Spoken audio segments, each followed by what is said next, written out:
Hello, and welcome back to the Severe Weather Hunters channel. Today we will be discussing the Carr fire, or like the 2018 Carr fire.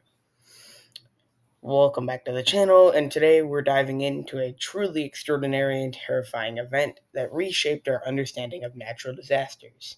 The fire tornado that formed during the Carr fire is not exactly the Carr fire, it's the Carr fire tornado back in July of 2018. This was no ordinary tornado. This was a fire tornado that would become notorious for its unprecedented power and tragic consequences. The Carr fire ignited July 23rd near Highway 299 and Carr Powerhouse Road. It was believed to have started accidentally when a vehicle towing a trailer had a tire blown out. The spark was all it took. Dry vegetation along the highway caught fire, and with the winds fueling the flames, the fire spread rapidly, finding its way into the dense brush of the Whiskeytown Shasta Trinity National Recreation Area. Fire crews worked tirelessly, battling flames under difficult conditions. Hot weather and steep, inaccessible terrain made containment efforts a massive challenge. In just days, the fire led to the mandatory evacuation of the French Gulch and closed down Highway 299. But little did they know that the most devastating aspect of the Carr fire was yet to come. On the evening of July 26, between 8:24 p.m. and 8:36 p.m., radar systems detected something extraordinary, a tornado vortex signature. It turned the chaos of the Carr fire into a scene right out of a disaster movie. This fire tornado, yes, you heard that right, would reach peak wind speeds of a staggering 143 miles per hour.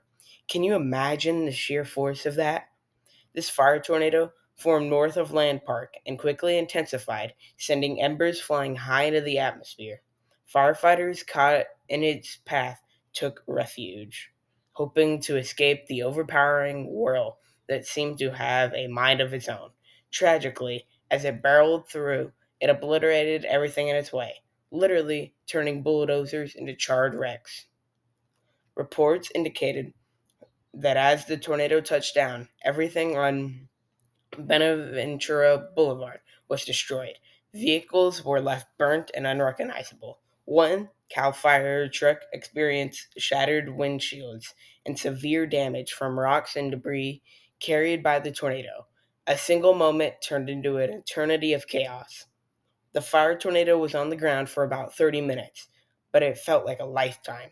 It reached heights of about 18,000 feet and was capable of producing winds hot enough, get this, to reach up to 2,700 degrees Fahrenheit. That's hotter than lava, if you'd like to know. The destruction was not limited to the fire zone. Structural damage extended to areas untouched by flames. Signs of ground scoring were evident, showcasing the tornado's incredible force. Sadly, the aftermath was marked by a tragedy.